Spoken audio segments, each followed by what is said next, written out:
I can still recall those moments when self-doubt felt like a weight pressing down on my chest. It crept in quietly, often when I least expected it. I'd find myself in a meeting at work, ready to share an idea. And suddenly that familiar voice in my head would whisper, "What if they don't take you seriously? What if this idea is terrible?" In those moments, I'd freeze, battling the urge to shrink back into my seat and remain invisible. It took me a long time to recognize the triggers of my self-doubt. I started to pay attention to the patterns in my thoughts, specific situations that would send my confidence plummeting. Whenever I faced criticism or even constructive feedback, the voice would grow louder.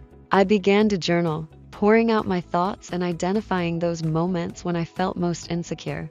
It was a revelation to see the common threads. My inner critic was relentless and often distorted reality. Challenging those negative thoughts became my first line of defense. I realized that I could actively rewrite my narrative. Instead of accepting the belief that I always fail, I practiced reframing it to something more constructive. I have succeeded before, and I can learn from my mistakes. Each time I caught myself spiraling into doubt, I'd pull out my list of accomplishments, a tangible reminder of what I was capable of. It felt empowering to acknowledge my achievements, no matter how small. Setting realistic goals was another pivotal step in my journey.